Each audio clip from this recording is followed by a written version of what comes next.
ॐ नमः सिद्धिभ्यः।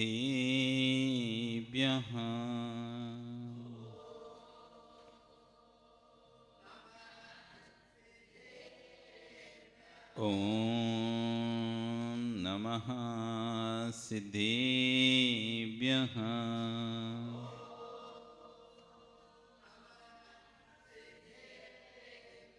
ॐ नमः सिद्धिभ्यः।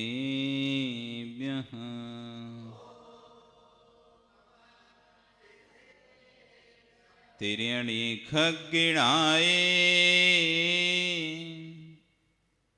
रुतारी मोहि सैर सिरणिबिहो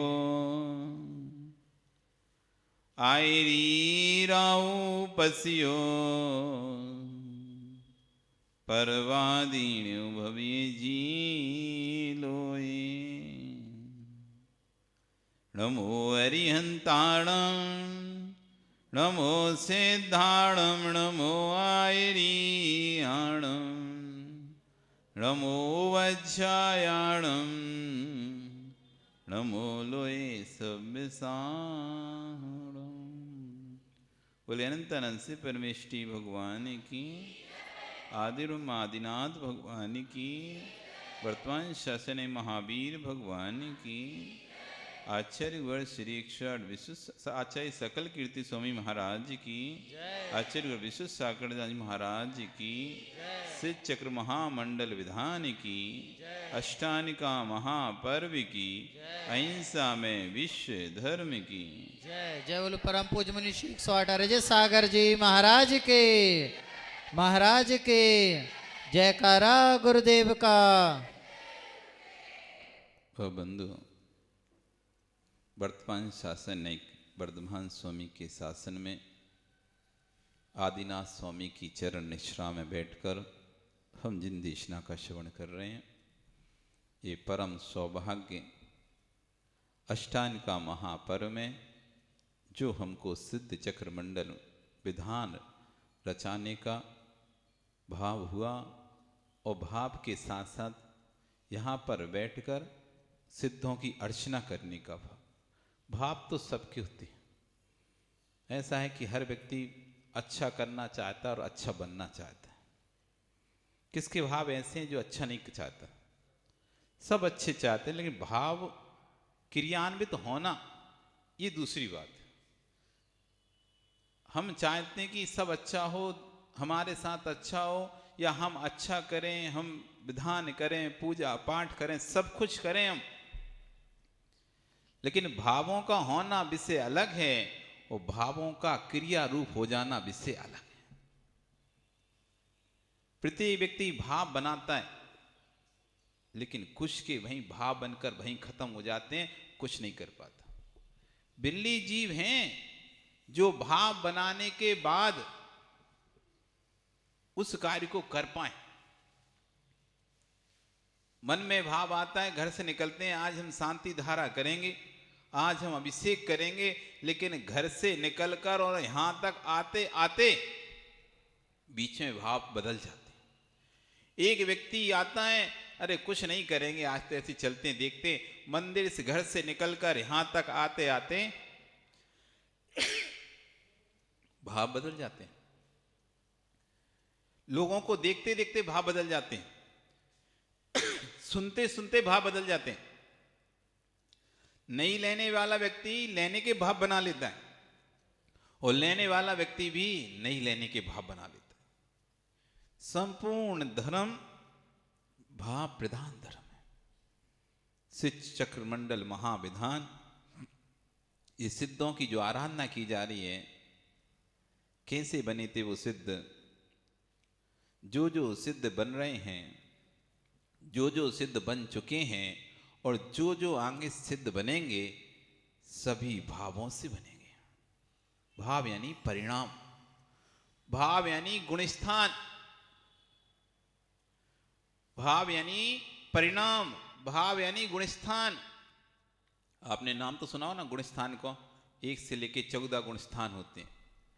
नाम सुना नहीं सुना? गुणस्थान का नाम सुना है?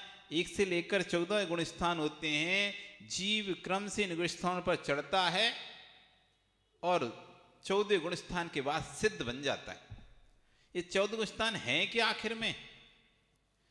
कोई सीढ़ियां नहीं है, कोई पद नहीं है कि भैया मुनि बन गए तो ये गुण स्थान हो गया, आचार्य बन गए तो ये गुण स्थान हो गया, सिद्ध बन गए तो ये नहीं। या कोई घर की सीढ़ियां तो इस पायदान पर चढ़े, या कोई पैसों की कोई वो व्यवस्था हो कि जिसके पास इतना लाख रुपए होगा तो ये इस वाला गुण स्थान में पहुंच जाएगा, ये कोई इतने रुपए रखेगा तो इतने गुण स्थान पहुंच जाएगा। ये गुण स्थान आखिर चीज क्या है और कैसे बढ़ते, कब बढ़ते हैं? ऐसा नहीं है कि कोई पर्वत पे चढ़ना पड़ता हो उनको प्राप्त करने के लिए, नदियों पर रहना पड़ता होगा, शिखरों पर गर्मी में धूप छाया में बैठना पड़ता होगा। यह है क्या गुण स्थान आखिर? और किसने प्राप्त किए और कौन प्राप्त कर सकता है गुण स्थान? गुण स्थान मोह और योग से जो आत्मा के परिणाम होते हैं उनका नाम है गुण स्थान। मोह के कारण और योग के कारण। मोह समझते हैं, मोहिनी कर्म मोह उत्पन्न करता है। ये मोहिनी कर्म जो हमको सम्यक्त नहीं होने देता, ये मोहिनी कर्म जो हमको चारित्रपन नहीं होने देता, ऐसे मोहिनी कर्म क्रोध, मान, माया, लोभ, हास, रति, शोक, भय, जुगुप्सा, स्त्री वेद, पुरुष वेद, नपुंसक वेद, ये मोहिनी कर्म है। सम्यक मिथ्यात, सम्यक मिथ्यात, ऐसे 28 प्रगतियां हैं मोहिनी कर्म की। ये मोहिनी कर्म का काम है, जैसे कोई व्यक्ति शराब पी लेता है तो मदमत हो जाता है, उन्मत्त हो जाता है, फिर उसे होश नहीं रहता कि मुझे कहाँ पर बैठना है, कहाँ पर नहीं बैठना, कहाँ जाना है, कहाँ नहीं जाना है, क्या बोलना है, क्या नहीं बोलना है। कोई कितना भी समझाए उसको फिर समझ में नहीं आता कुछ भी। क्यों? क्योंकि उसके ऊपर शराब चढ़ चुकी है, मदरा चढ़ चुकी है। ऐसी हमको मोह की मदरा लगी हुई है। एक को तो जड़ मदरा जैसी चढ़ती है तो उसका पूरा दिमाग घूम जाता है और उसको ये पता नहीं रहता मैं जिसके साथ बैठा हूँ, जिससे वार्तालाप कर रहा हूँ, उस पर क्या सही है क्या गलत है, वार्तालाप करना चाहिए कि नहीं करना चाहिए, कुछ भी होश नहीं रहता। ऐसे ऐसे लोग देखे जाते हैं जो शराब को इतना पी लेते हैं, बाद में नाली में पड़े होते हैं, और नाली में पड़े होते हैं, इधर कुत्ता आकर उन पर लौसंगा करता है तो मुंह खोलकर आहा क्या अमृत है। सुअर चाटता है तो कहते हैं अभी मत जगाओ, अभी तो और सोने दो, कहां उठा रहे हमें।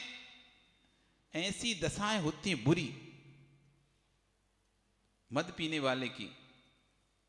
लोक में भी अपमान होता है और परलोक में भी अपमान होता है। तो जैसे मदरा व्यक्ति को मदमस्त कर देती, ऐसी मोह की मदरा चढ़ी हमको। आप में से कौन नहीं जानता कल्याण का मार्ग कौन सा है? ऐसा है कोई जो नहीं जानता? उसको हम जना देंगे। इसमें से कौन ऐसा व्यक्ति है जिसे, क्योंकि आप लोग कहते हैं महाराज जी पता ही नहीं तो हम कैसे करेंगे, अब पता नहीं तो कैसे करें, जानते नहीं तो करें कैसे। तो आप में से किसको नहीं पता कि कल्याण का मार्ग कौन सा है? किसको नहीं पता? हाथ तो उठाओ। तुमको नहीं पता कल्याण का मार्ग कौन सा है? ठीक है, बता दे रहे। मोक्ष मार्ग, सम्यक दर्शन, ज्ञान, चारित्र ही कल्याण का मार्ग है। अब पता चल गया। सम्यक दर्शन, ज्ञान, चारित्राणी मोक्ष मार्ग, और जो मोक्ष का मार्ग है वही तो कल्याण का मार्ग है। अब बताओ किसको नहीं पता कल्याण का मार्ग कौन सा है? सबको पता है। कौन चलना चाहेगा कल्याण के मार्ग पर? कौन चलना चाहेगा? कौन सम्यक दर्शन, ज्ञान, चारित्र को धारण करना चाहेगा? पक्का पूछ लो, अड़ोसी पड़ोसी सबसे, देरानी जेठानी सबसे पूछ लो, सासू से पूछ लो, तेवर से पूछ लो, जेठ से पूछ लो, सबसे पूछ लो। अभी जाओगे ना तुम कल्याण के मार्ग पे तो सभी खींच के पीछे ले आएंगे तुमको, और तुम भी कहोगे हाँ अभी तो बेटा छोटा है महाराज जी, बेटा छोटा है, उसकी भी शादी करनी है, और भी घर के बहुत सारे काम हैं। कहना आसान है, करना कठिन है। कहना बहुत आसान होता है, किसी के ऊपर दुख आता है तो ये कहना बहुत आसान होता है, अरे कोई बात नहीं, अब ये तो आता रहता है, संसार है, रीति है, ये तो चलता रहता है, सुख दुख तो सबके जीवन में आते हैं, तुम्हारे में कौन सा नया आया है, फिर सबके जीवन में आए सुख दुख, तुम्हारे में आए, शांति रखो, चुप हो जाओ, मत रो, ऐसे ही बोलते ना अपन, नहीं बोलते? जब कोई दुखी होता है और जब तुमको दुख होता है तो फिर दूसरा तुमको बोलता है। अरे वो समझ कहाँ चली जाती है? जो समझ जब दूसरों को समझाने के समय समझ थी तुम्हारे पास, जो हम दूसरों को जब समझाते हैं उस समय जो हमारी समझ रहती है, जब कष्ट संकट हमारे ऊपर आते हैं तो समझ कहाँ विलीन हो जाती है। तब क्यों अपने आप को नहीं समझा पाते कि नहीं, ये तो जगत की लीला है, आना जाना तो लगा है, कष्ट संकट तो लगा है, लेकिन उस समय तो हम एकदम ऐसे हो जाते हैं, कोई यदि ऐसा बोले और हमें ऐसा लगे कि ये तो, इसको तो कोई दुखी नहीं है, मतलब और लेक्चर दे रहा है, तो चार बातें और उसे सुना देंगे हम। जिसके घर में होती वो जानता है, जिसके ऊपर बीतती वो जानता है। तुम्हें क्या करना, तुम्हें तो बस ऐसे कहने से थोड़ी ना हो जाता है। ठीक है, तो किसको नहीं पता कल्याण का मार्ग कौन सा है? जानते हैं, समझते हैं। अच्छा, आपको हमारी बात सुनने में आ रही, समझने में आ रही? समझ नहीं आ रही बोलो। आपको हम जो बोल रहे हैं वो सुनने में आ रहा है, समझने में आ रहा है? किस में आ रहा है? सुनने में आ रहा है, समझने में नहीं आ रहा। हम फालतू ही बोल रहे हैं फिर तो। समझ आ रहा है क्या सामू जी? समझ आ रहा है नहीं आ रहा कि सुनने में आ रहा है? सुनने में आ रहा है, समझने में नहीं आ रहा। समझने में आ रहा है, सुनने में नहीं आ रहा। अच्छा, दोनों में आ रहा है, मतलब सुनने में भी आ रहा है और समझ में नहीं आ रहा है। तो समझने के बाद आप क्या करोगे? अब सुनने और समझने में जब दोनों में तुम्हारे को आ रहा है तो क्या करोगे? क्योंकि हम ये आराधना या सिद्धों कर रहे हैं, समझना है हमें कि कोई भी जीव ऐसे ही सिद्ध नहीं बन गया होगा। क्या उसने भूमिकाएं बनाई होंगी।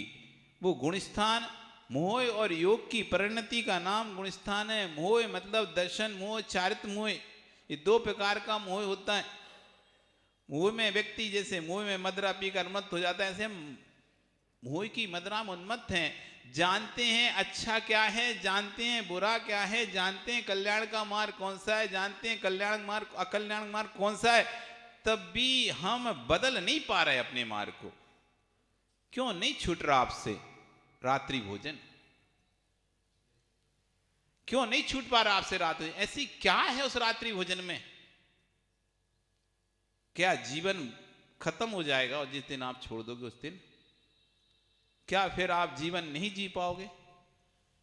ऐसा क्या है उस रात्रि भोजन? फिर भी नहीं छोड़ पा रहे ना, ये मोह की मदिरा पड़ी हुई है। गुरु हैं समझा रहे हैं, ग्रंथ हैं, शास्त्र हैं, भास वो समझा रहे हैं कि मत खाओ रात्रि भोजन, नरक का द्वार है रात्रि भोजन। वैसे तो आप प्रार्थना करते हैं, हे भगवान हमें सद्बुद्धि दो, सद्बुद्धि दो, सद ज्ञान दो, हमारा कल्याण करो, दुर्गति से दुख खो, कम खो, बोई लाओ, सुगई गमनम समाई मरणम, जिन गुण संपत्ति हो मध्यम, सुगई गणनम, सुगति में हमारा गमन हो। तो क्या रात में खा खा के सुगति में गमन होगा क्या? क्यों आप इतने कमजोर हैं? क्यों अपने आप को इतना कमजोर बना के रखें आप कि आपका मन आप पर हावी है, आपके कल्याण का मार्ग आप पर हावी हो रहा है? क्यों हम अपने आप को इतना मजबूत नहीं बना पा रहे कि नहीं खाएंगे रात्रि में क्या होगा? नहीं खाएंगे, नहीं खाएंगे मर थोड़ी ना जाएंगे। नहीं खाएंगे, जाएंगे किसी शादी में, जाएंगे तो बस ऐसे ही आ जाएंगे। नहीं खाएंगे उसी शादी में, खाना होगा तो दिन में खा लेंगे। क्यों नहीं बन पा रहे हम इतने मजबूत? इतनी दृढ़ता क्यों हम एक दूसरे की ओर देखकर कहते हैं तुम छोड़ो तुम छोड़ो? अरे वो छोड़ेगा तो वो पुण्य कमाएगा, तुम छोड़ोगे तो तुम्हारी सुगति होगी। जब कोई अच्छी चीज मिलती होती है ना, अभी यहां पर रख दिया जाए, यहां रखें, यहां पर सामान रखा हुआ उठा लो, फिर नहीं दोगे उठा उठा के दूसरे को, पहले तो पहले अपनी झोली भरोगे। यहाँ सोने की मोहरें रख दी जाए, सोने के सिक्के रख दिए जाए, भैया किस किस को चाहिए, पड़ोसी को दे देना। नहीं भैया पहले तो अपन रखेंगे अपने पास, पड़ोसी काय को देंगे? ये चीज तो कीमती है, महत्वपूर्ण चीज है, पड़ोसी के लिए लेके जाओ देने के लिए। भैया वहां सोने सिक्के बट रहे थे, हम तुम्हारे लिए भी ले आए 2 5 10 फ्री में ही, वैसे तो हमें मिलने थे, तुम्हें दे रहे हैं तुम्हें। ऐसा करते हैं? कभी नहीं कर पाते। क्यों? क्योंकि अपन को चाहिए, कीमती वस्तु है तो कीमती वस्तु तो मैं खुद रखूंगा, क्यों मैं दूसरे को दूं अपनी कीमती वस्तु? तो ऐसे ये सिद्धों की आराधना जब हमें आज यहां कर रहे हैं, तो कभी ऐसे भाव बनाओ, क्या ये रात में खाते खाते सिद्ध बने? क्या हम भी कभी उस परंपरा को, जो संसार की चैन है, संतति है, जो चली आ रही है, कर्म फिर संसार फिर कर्म फिर संसार फिर कर्म फिर संसार फिर कर्म फिर संसार, ये चैन कभी हम तोड़ पाएंगे? नहीं तोड़ पाएंगे। दूसरों के बारे में मत सोचो। जितना हम दूसरों के बारे में सोचते हैं, उतना यदि कभी अपने बारे में सोच लें तो वास्तव में तुम्हारा नियम से कल्याण हो जाएगा। आप प्रतिदिन का एनालिसिस करें अपना, एक दिन बैठ जाएं आप, या रोज एक 5 मिनट बैठ जाएं करें शांति से, चाहे मंदिर बैठ जाएं, चाहे घर के छत पर जाकर बैठ जाएं, जहां कोई भी शोरगुल ना हो, बिल्कुल शांति से एनालिसिस करें कि मैं पूरे दिन में अपने बारे में कितना सोचता हूं और दूसरों के लिए मैं कितना सोचता हूं। ये ऐसा कर सकता है कि नहीं कर सकता, वो भी ऐसा कर सकता है नहीं कर सकता, इसको ये पात्रता है कि नहीं है, उसको वो पात्रता है कि नहीं है, वो ये कमुक करेगा कि वो ये काम करेगा, उसने ऐसा कर दिया, उसने वैसा कर दिया, उसके हाथ से ऐसा हो गया, उसके हाथ से वैसा हो गया, उसने ये किया, उसने वो किया। इसके अलावा हमारे पास है क्या बात करने? कभी आया है क्या और कोई बात करने का आपके पास सवाल? कब तक करेंगे ऐसा? कब तक हमें चिंता लगी रहेगी दूसरों की कि ऐसा कर सकता है नहीं, वो वैसा कर सकता नहीं, हम ऐसा कर सकते नहीं, वैसा कर सकते नहीं, उसने ऐसा किया, हमने वैसा किया, उसने ऐसा किया। बस इसी में हमारा पूरा जीवन निकल रहा है। ये अनमोल मनुष्य पर्याय आपकी व्यर्थ में जा रही है। आपको किंचित भी बोध नहीं हो रहा। एक व्यक्ति जो एक एक पैसा कमाता है, एक एक पैसा, उसको पता चलता है। माताओं, आप तो सीधे जाते बाजार में 5,000 की साड़ी देखी, 10,000 की साड़ी देखी और लेके खरीद के आ जाते हो, पता ही नहीं लगता तुमको, तो लगता ही नहीं थोड़ा सा भी कि 5,000 रुपए कैसे कमाए गए हैं अभी। तुम तो सीधा बाजार में जाती हो, एक ब्यूटी पार्लर गए, 2,000 3,000 सीधे दे के आ गए चुपचाप।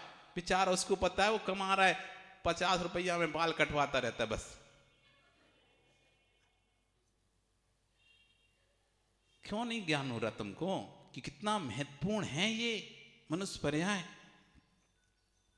जो एक एक पैसा कमाता है, एक बार एक बेटा अपने पिता से पैसे मांगता है, पिता उसे कम पैसे देते हैं जो तू मांगता उतना पैसे, तो बेटा पैसा फेंक देता है। आप पैसा भी नहीं दे सकते, इतना पैसा है तब भी मुझे पैसा नहीं दे सकते, नहीं चाहिए, ये लो तुम्हारे पैसे, मैं खुद कमाऊंगा, खुद वस्तु खरीदूंगा। और पिता से लड़कर चला जाता है झगड़ा करके, और जाकर एक स्थान पर जहां पर अब उसे पैसा चाहिए थी और पिता से कहे मैं खुद कमाऊंगा, तो कैसे कमाए? अब कहीं काम भी उसे नहीं मिल रहा था। देखा एक जगह रोड बन रही, रोड बनती है ना, तो वहां पर लोग तगाड़ी जो है ना रेत की और गिट्टी की सीमेंट की डाल रहे हैं। तो वहां पहुंचता है, मुझे भी कोई काम मिलेगा? तो उसे कहा था हाँ मिलेगा, लो। वो काम करता है और कुछ दिन वहां पर रोज काम करना प्रारंभ कर देता है और बहुत मेहनत से वो पैसे जोड़ लेता है। वो चूड़ लेता है और पिता के पास आता है, बड़े खुश होकर, देखो तुमने नहीं दिए थे, हमने तो कमा लिए। वो पिता को पैसे दिखाता है, पिता उसमें से 10 रुपए कहते, हमको तो दो 10 रुपए। बेटा बड़ा खुश होकर, लो आप जितने मांग रहे हम उतने दे रहे। वो देता, और जैसे ही पिता को देता, और पिता उसको 2 टुकड़े कर देता है। और जैसे ही उसने 10 रुपए के 2 टुकड़े किए, ऐसे लगा जैसे उसकी जिगर के 2 टुकड़े हो गए हों। वो एकदम, ये क्या किया, इतनी मेहनत से कमाया था मैंने, दिन रात डलियां डाल डाल के, गर्मी में पसीना बहा बहा के मैंने पैसे कमाए थे, और आपने ऐसे ही फाड़ दिए। तब उन्होंने कहा, बेटा अब आए ना समझ में, एक एक पैसा जब कमाते हैं ना, तब पता चलता है कि कितनी मेहनत है पैसे कमाने में। खर्च करने वाला तो खर्च करता जाता है, उसे पता नहीं रहता कि कमाने वाला कैसे एक एक पैसे जोड़ रहा है। आपको पता नहीं इस मनुष्य पर्याय का महत्व भी, क्योंकि आपको यदि जाति स्मरण हो जाता तो पता चलता है कि कौन सी तिरंज की पर्याय से आप आए हो, कौन सी नरक की पर्याय से आप आए हो, कैसे कैसे दुखों से आप आए हो, वहां पर आप क्या भावना बहाते थे। बस एक बार मनुष्य गति मिल जाए, फिर मैं कभी वापस इसका दुरुपयोग नहीं करूंगा, मैं अब कभी भी इस पर्याय का दुरुपयोग नहीं करूंगा। बस एक बार मुझे मनुष्य गति मिल जाए, मैं अपना कल्याण करूंगा। ऐसे रोते थे, ऐसे रोते थे। उन दिनों को याद करो जब आपके पास धन नहीं था। उन दिनों को याद करो जब एक एक रुपए के लिए आप मोहताज थे। तब आप यही सोचते थे, काश मेरे पास धन होता, मैं भी ऐसा ही भगवान की अर्चना कराता, ऐसे ही भगवान की भक्ति कराता, ऐसे ही खूब दान देता, खूब बोलियां लेता। नहीं सोचते थे। लेकिन जैसे ही पैसा आया, सब भूल गए, भूल गए, नहीं आ रहा याद। व्यक्ति सुख में दुखों को भूल जाता है, व्यक्ति सुख में सब भूल जाता है, उसे होश नहीं रहता कि वो दिन भी आपने देखे हैं जब आप तड़पते थे, तरसते थे कि भगवान की भक्ति करने मिल जाए। आज मिल रही है तो हमारे भाव नहीं होते। तिरंज, शेर, नेवला सब भगवान के आहार देख रहे हैं, भावना भा रहे हैं। काश हम भी ऐसे मनुष्य होते तो हम भी ऐसे मुजराजों को आहार देते। काश हम भी ऐसे मनुष्य होते, काश हम भी ऐसे मुजराजों को आहार देते। वो जानवर होके सर्प, नेवला, सिंह, ये जानवर होके पक्षी, ये जानवर होके ये भावना भा रहे हैं, और एक हम मनुष्य हैं। सब मिलने के बाद भी दे नहीं पा रहे। क्यों नहीं कर रहे? लोग पूछते, महाराज जी सामायिक में क्या करना चाहिए? यही करना चाहिए सामायिक में, यही सामायिक है। मैं जो हूं अब वो आगे रहूंगा कि नहीं रहूंगा, कोई भरोसा नहीं है। आप आगे ये पर्याय प्राप्त करेंगे नहीं करेंगे, इसलिए इस पर्याय में जितना बन सके अपना कल्याण कर लो। मत पर के पीछे अपने परिणामों को बिगाड़ो, मत पर के पीछे अपनी दुर्गति करो। क्यों तुम दुर्गति के रास्ते पर आगे बढ़ते जा रहे हो? पर तो अपना कल्याण कर जाएगा, अच्छे से कर जाएगा, तिर जाएगा, हम दूसरों के कारण दुर्गति में चले जाएंगे। सामाजिक व्यवस्थाओं को व्यवस्थाओं तक ही रहने दो, अपने कर्म की व्यवस्था मत बनाओ। व्यवस्थाओं के राग में आकर कभी इतने मत गहरे पहुंच जाना कि तुम खुद अव्यवस्थित हो जाओ। चंदन की लकड़ी हो चाहे बेशरम की लकड़ी हो, लकड़ी कोई सी भी हो, आग लगती जब लकड़ी में और आप उसमें हाथ लगाओगे तो जलोगे, पक्का जलोगे। विश्वास नहीं हो तो आज करके देख लेना। एक चंदन की लकड़ी को जला लेना और एक बेशरम की लकड़ी को जलाना, नीम की लकड़ी को जलाना। नीम की लकड़ी में दुर्गंध आएगी, चंदन की लकड़ी में सुगंध आएगी। तुमको लगेगा देखो कितनी अच्छी आ रही सुगंध चंदन की लकड़ी में, लेकिन ध्यान रखना उंगली रखोगे तो जलोगे, बचोगे नहीं। हमें लगता है कि हम तो अच्छी बातें कर रहे हैं, अच्छा कह रहे हैं, अच्छा कर रहे हैं, लेकिन ध्यान रखना आत्मा कसायों में जलेगी तो बचेगी नहीं, जलेगी। इतनी सी बात यदि एक एक व्यक्ति अपनी अपनी समझ ले, किसी दूसरे को ना समझाए, बस स्वयं स्वयं समझता रहे कि नहीं मुझे तो अपना कल्याण करना है, दुनिया को जो करना है करे, मुझे अपना करना है। क्योंकि पर्याय के संबंध कुछ वर्षों तक के हैं। भाई बहन, चाचा चाची, काका काकी, नाना नानी, मामा मामी, ये सब पति पत्नी, ये सब संबंध एक निश्चित समय तक के हैं। उस समय बाद ये कोई संबंध रहने वाला नहीं है।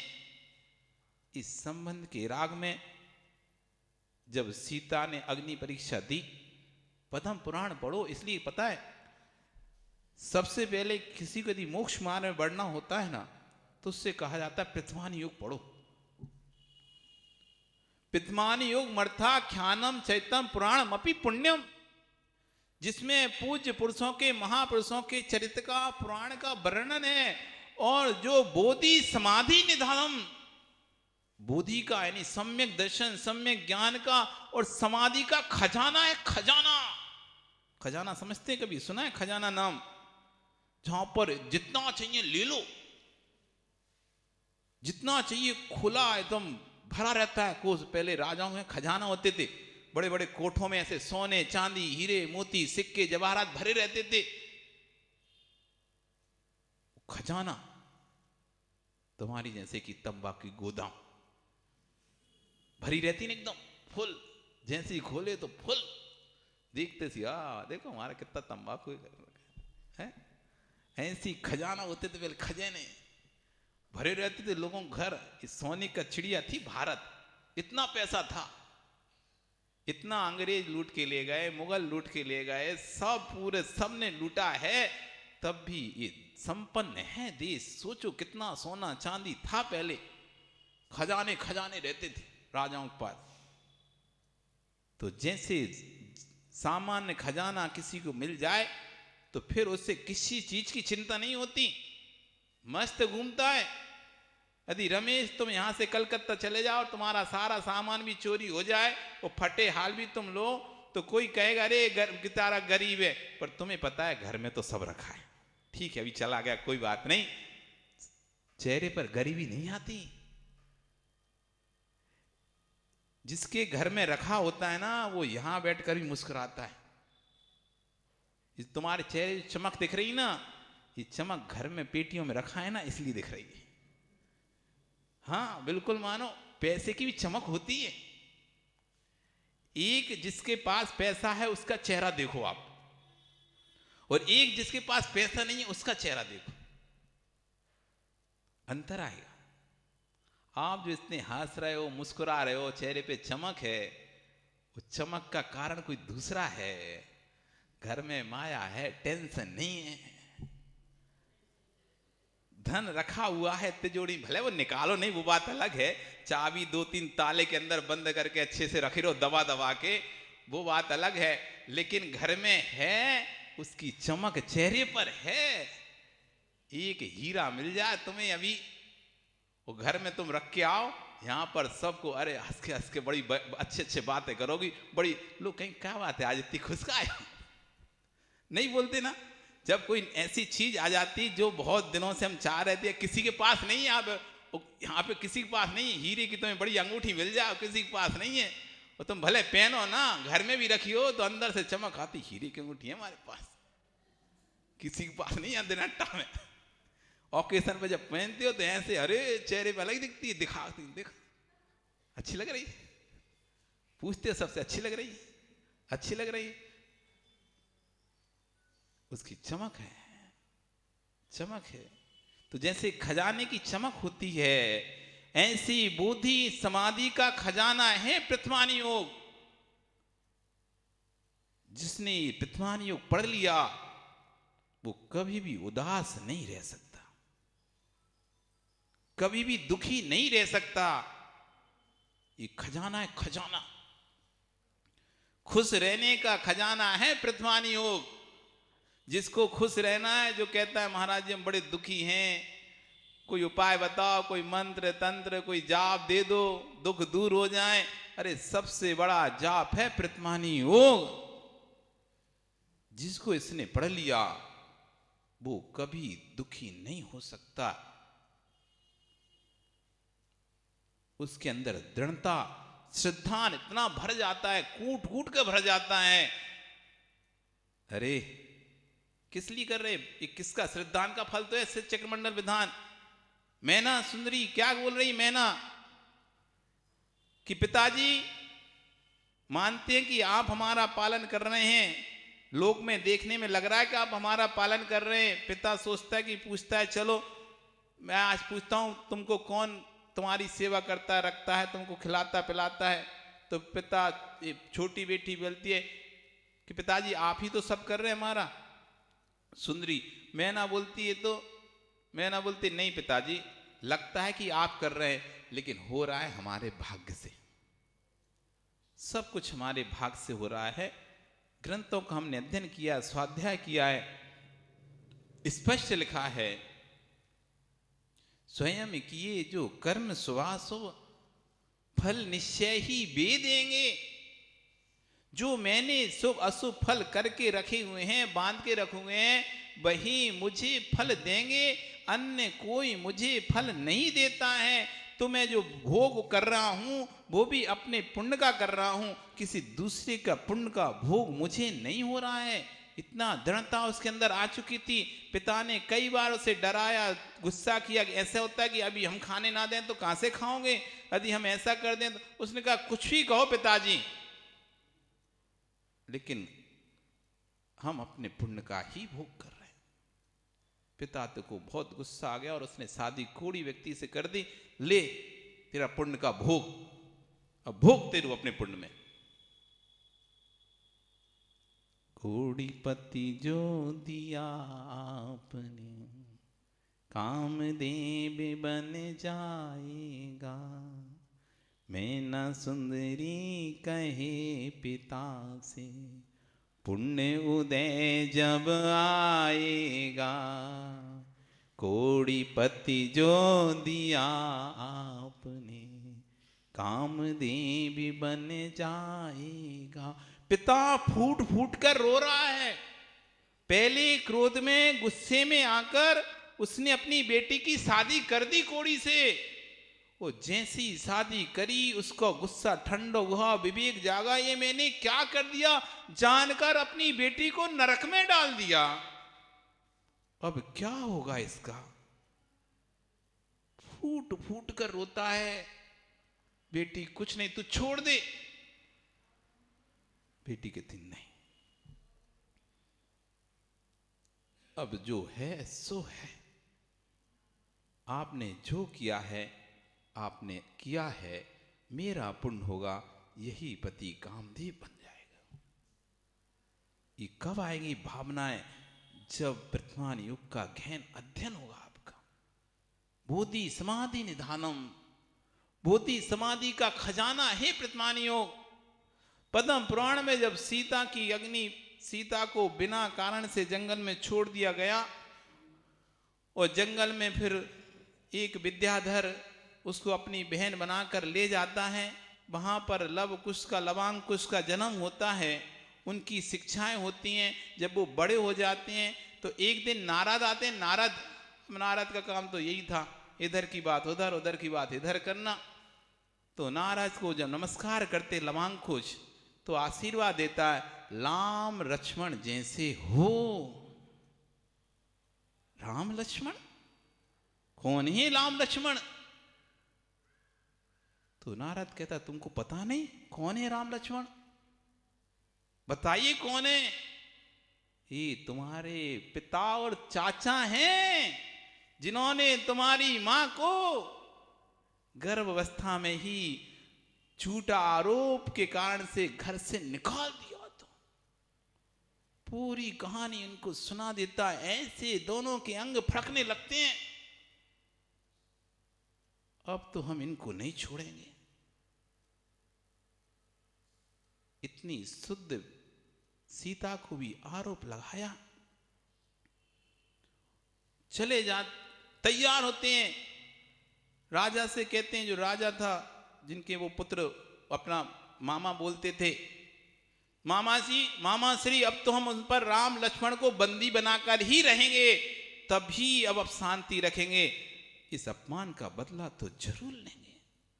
उस प्रजा को, जिस प्रजा ने झूठा आरोप लगाया हमारी मां पर, उस प्रजा को तो ये बता के रहेंगे, क्योंकि सूरता वीरता कायरों के अंदर नहीं होती।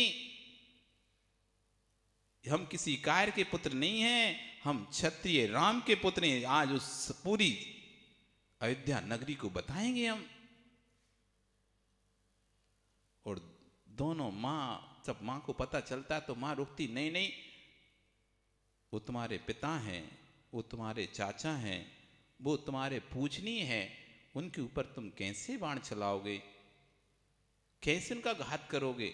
वो कहते हैं मां, हम तो आपके खून को जो अपमान किया है उसका सम्मान दिलाने जा रहे हैं, उन्हें बताने जा रहे हैं हम किसी और की संतान नहीं है, आपकी ही संतान है।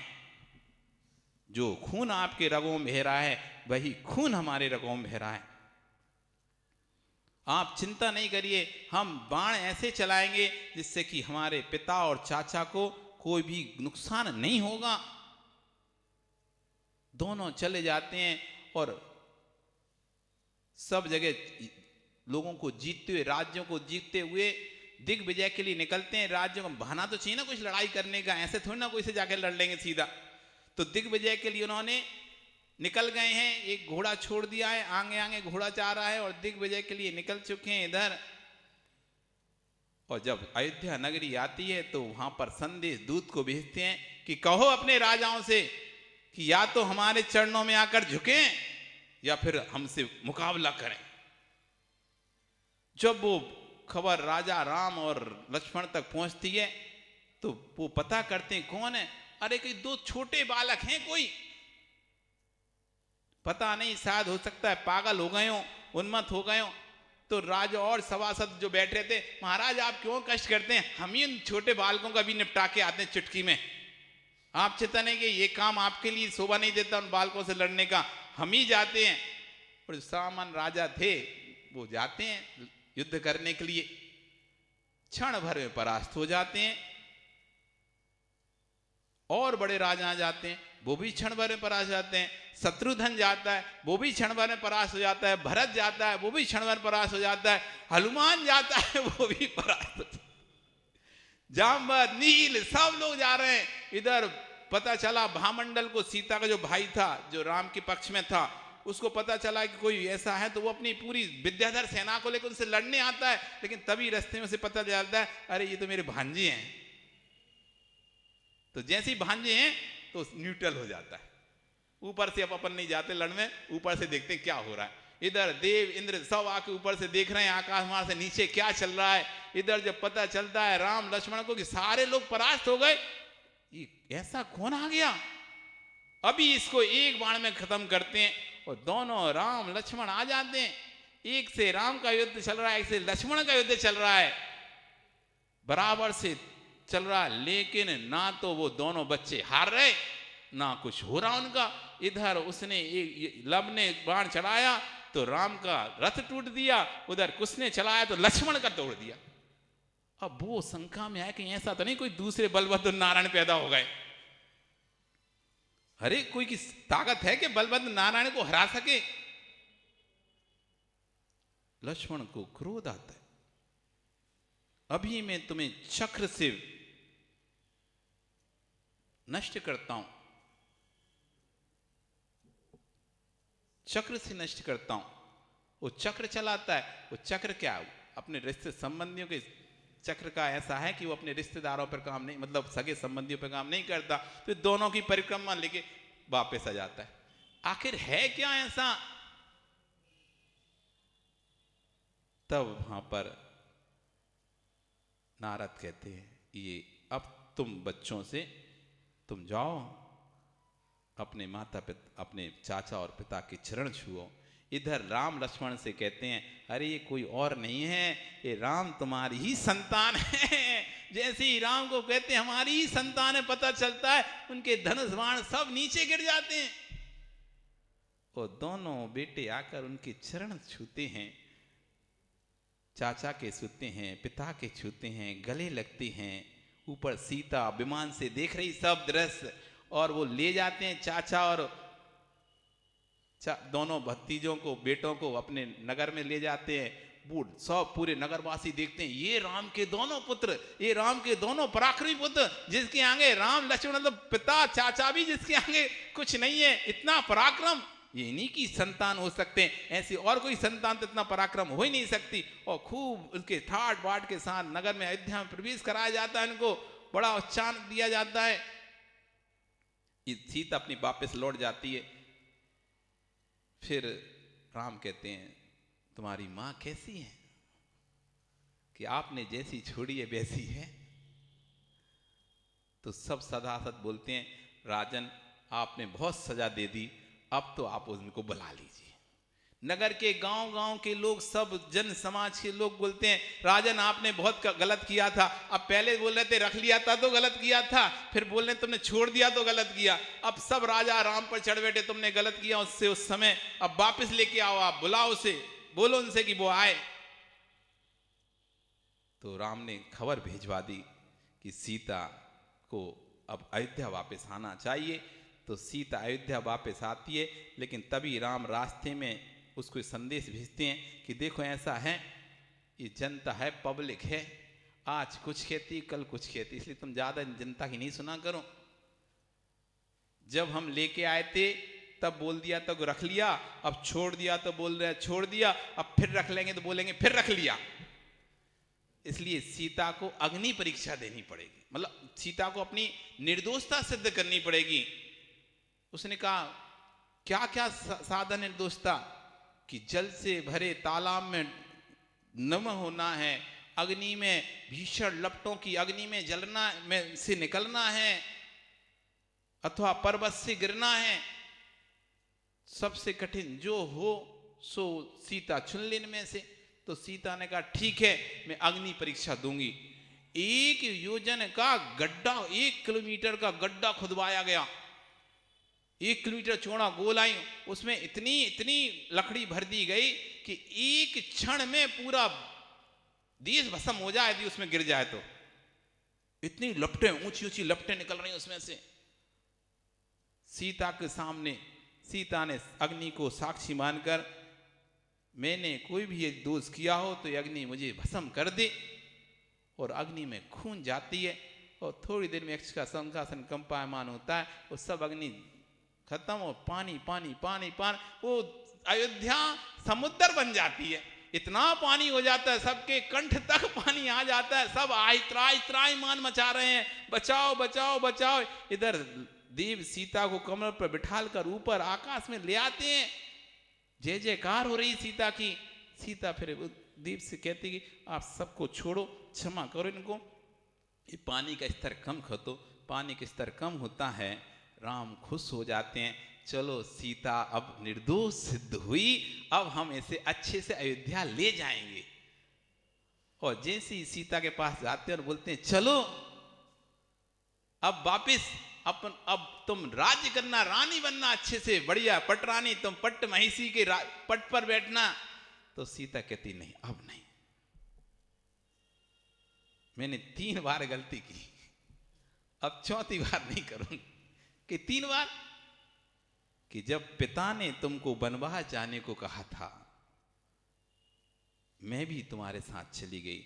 उस समय तुम्हारे साथ वनवास ना जाकर यदि किसी आरिका के आश्रम में चली जाती, जितने समय तुम्हारे साथ भटकी, उतने समय यदि मैं कोई जाप अनुष्ठान करती, भगवान की भक्ति करती, तो मेरा कल्याण हो जाता। दूसरी बार जब रावण मुझे हरण करके ले गया, मैं शोक वाटिका में 12 वर्ष तक आपका इंतजार करती रही, आपका ही नाम जपती रही, राम राम राम के अलावा कोई नाम नहीं जपती थी। उस समय भी यदि मैं अरिहंत का नाम जपती, तो शायद आज मुझे ये दिन देखना नहीं पड़ता, मुझे देखना पड़ता नहीं। तीसरी गलती, जब वहां से आप छुड़ा लिए थे, तो मैं यदि उसके बाद यदि बैराग को प्राप्त होकर निकल जाती, आपके साथ राज्य में नहीं आती, तो मुझे वापस जंगल में नहीं जाना पड़ता।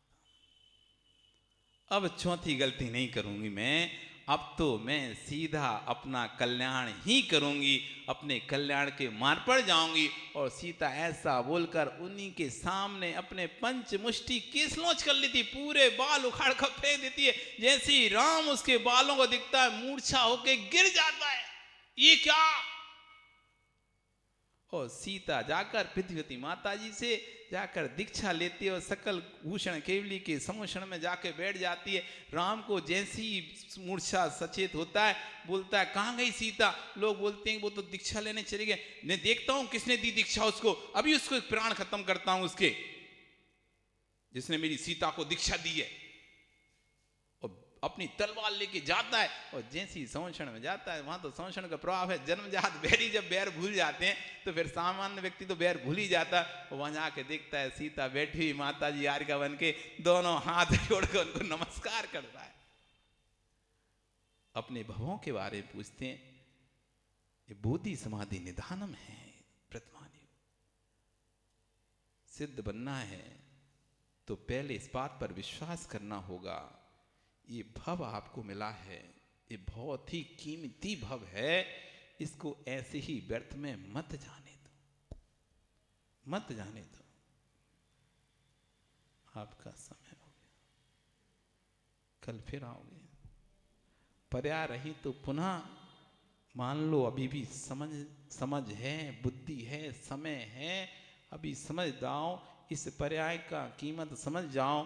फिर समझने के लिए बुद्धि नहीं मिलेगी, विवेक नहीं मिलेगा, इंद्रियां नहीं मिलेंगी, फिर तुम तरसोगे समझने को, तो भी कोई समझाने वाला नहीं मिलेगा।